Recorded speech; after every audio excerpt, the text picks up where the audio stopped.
أعوذ بالله من الشيطان الرجيم. بسم الله الرحمن الرحيم. السلام عليكم ورحمة الله وبركاته.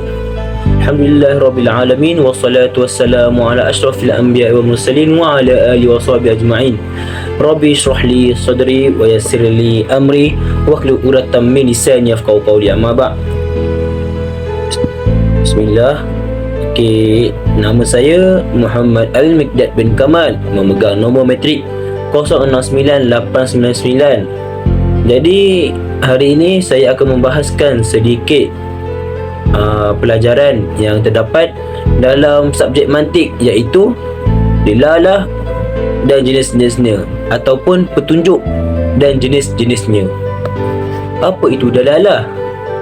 Dilalah berasal daripada perkataan Arab, iaitu al-madlul, yang membawa maksud yang ditunjuk.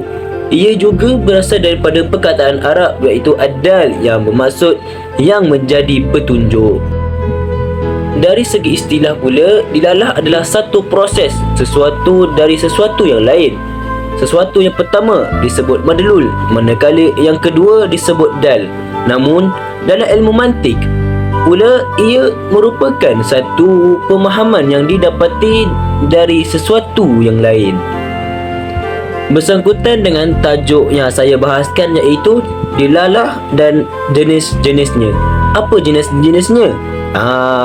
Dilalah terbahagi kepada dua jenis, iaitu dilalah lafziyah dan dilalah ghairu lafziyah. Jika sesuatu yang dipahami itu berupa kata-kata atau suara, ia disebut dilalah lafziyah. Namun jika sesuatu itu bukan kata-kata atau suara, disebut pula sebagai dilalah ghairu lafziyah. Dilalah lafziyah terbahagi kepada tiga bahagian, iaitu yang pertama dilalah lafziyah tabi'iyah, yang kedua dilalah lafziyah aqliyah, dan yang ketiga dilalah lafziyah wad'iyah. Dilalah lafziyah tabi'iyah ialah apabila si penunjuk merupakan gejala semula jadi, seperti orang yang merintih aduh, menunjukkan adanya kesakitan, dan orang yang berteriak minta tolong, yang menunjukkan ada bahaya. Dilalah aqliyah pula ialah si penunjuk merupakan fikiran, seperti adanya suara di balik satu bilik, yang menunjukkan adanya orang bersembunyi di sebalik bilik tersebut.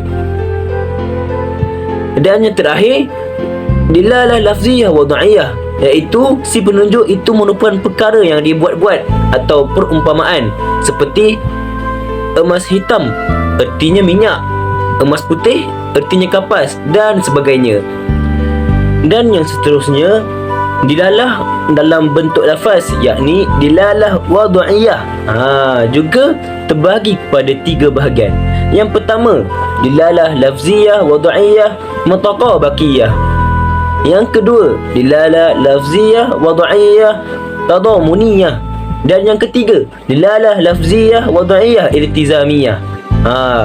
Yang pertama, dilalah lafziyah wad'iyah mutaqabaqiyah ialah pertunjukan kata atas kesempurnaan makna yang diseragamkan untuknya, yang bererti dilalah lafaz atas keseluruhan makna, seperti dilalah kata rumah atas keseluruhan bahagian dari rumah itu. Yang kedua, dilalah lafziyah wad'iyah tadamuniyah ialah pertunjukan kata atas sebahagian makna yang diseragamkan untuknya, yang bererti dilalah lafaz atau sebahagian maknanya, seperti dilalah lafaz buku, yang ertinya hanya jilidnya sahaja.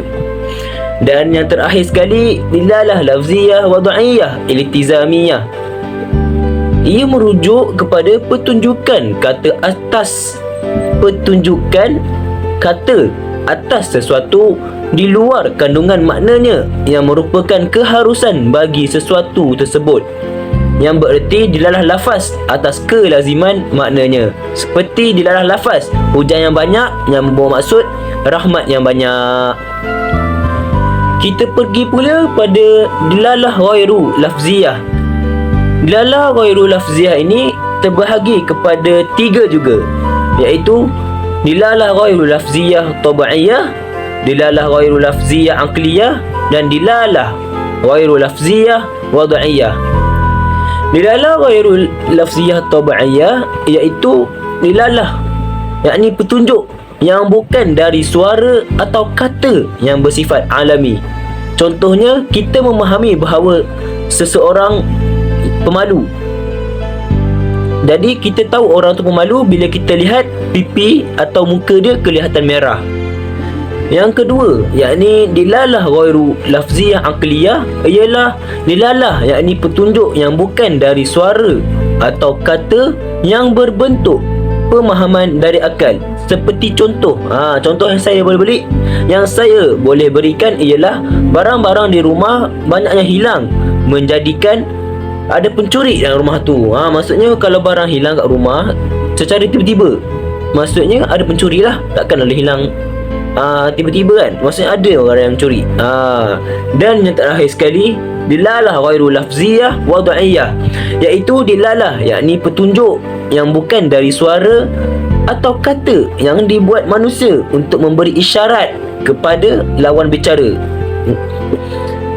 Contoh yang diberikan untuk yang ketiga ini ialah kita memahami lawan bicara kepada kata. Untuk kita menunjukkan kita tidak setuju dengan pendapat, kita menggelengkan kepala.